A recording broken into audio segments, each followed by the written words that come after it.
Greetings, everybody.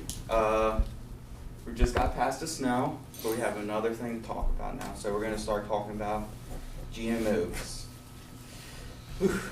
So imagine walking into a grocery shop and seeing that half the products that you used to buy were not on the shelves anymore. You might ask why this is happening, and that's because there is a ban and outlaw resulting in a shortage of corn, cotton, and soybean products, which were genetically modified.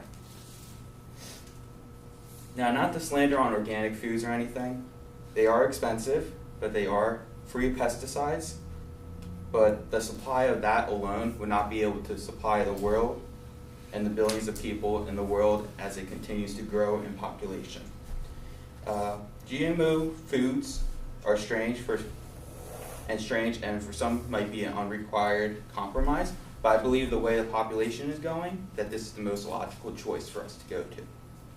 After 4 days of research and reading several articles to get to the bottom of this heated debate, I have solidified my beliefs and hopefully I can do so for you as well. Definition of genetically modified foods or organisms, or GMO, is an organism whose genome has been engineered in the laboratory in order to favor the expression of desired physiological traits or the production of desired biological products, according to an article by Britannia.com published in 2018 by Judith Friedrich Kill and Julia Diaz. Today I will be talking about how GMO foods are made, the benefits of GMOs, and other fields that use GMOs that you might not be aware of. First, let's talk about what exactly is a GMO.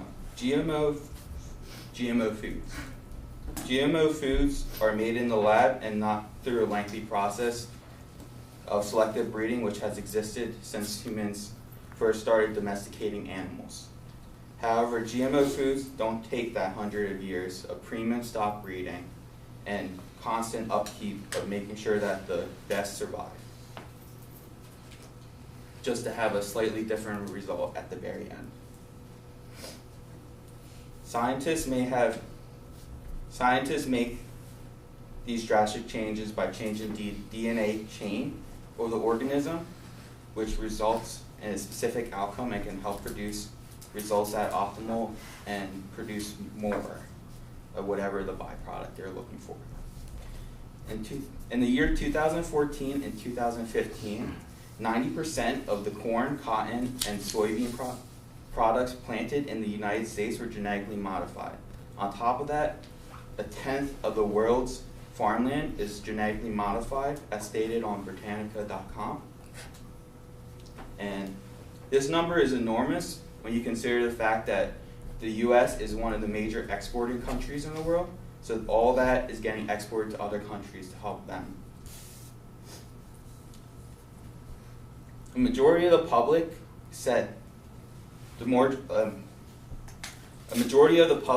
a whopping 57% said that GM foods are generally unsafe to eat, while 37% say such foods are safe.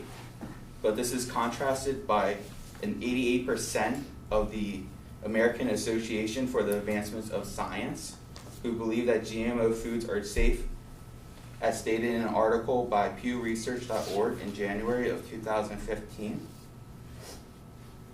Next, let's talk about the benefits of GMO foods can add. GMO foods benefit the agriculture of the world, making various products widely available to consumers, such as golden rice, which became a genetically modified food source available to the Eastern Asian culture. The rice was made by making the rice produce more vitamin A via a beta-carotene that is in the rice, as stated by Britannica.com in the same article in 2015. GMO foods can also combat many deficiencies, such as iron deficiency, which has been known to plague almost 30% of the world's population. The reason that some people take up organic foods when they go shopping is that they aren't sprayed with pesticides. However, food without the USDA organic label certification can have as little as 70% organic ingredients instead of the 100% organic that you might think. As stated in the organic labeling requirements on the nsf.org website, with the article titled Organic Labeling Requirements. GMO foods can also benefit the average farmer by allowing them to save money on pesticides and other chemicals that they would have to use in order to keep away bugs and funguses away from their produce. In an article titled "The Debate Persists Over GMO Foods" by Jane Brody, she talks about a genetic variation of corn that was produced in Italy, that had a sample based in Italy, that had a significantly higher yield and with less toxins from fungi than compared to non-GMO variants of the same corn. Lastly, not only is there GMO foods, there is also GMOs in other fields providing advancements that would not exist otherwise. GMOs in medicine is the main application of the technology, as it is allowing for organisms to produce more of a specific product, resulting in more medicine available to the average person at a cheaper price. Another way that this system is helping is by making the vaccine work by eating rather than being injected, resulting in a protein that makes the immune system produce more of that specific antibody to fight that infection or disease. This was basically done as a counter so that there wasn't a need for doctors to come out and have the license to inject needles and use sterilized equipment. Through the process, as stated by Britannica.com.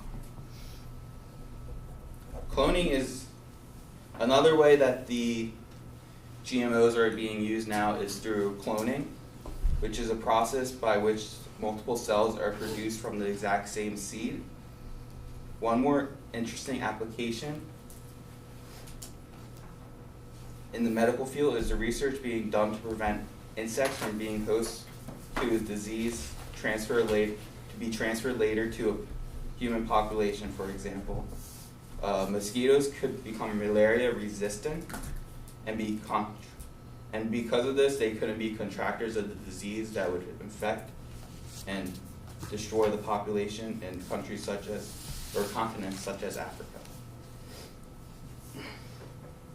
In conclusion, to wrap it up, I hope that by discussing the ways that GMO foods are made, the benefits of them, and the other fields that GMOs can affect and help the greater population, that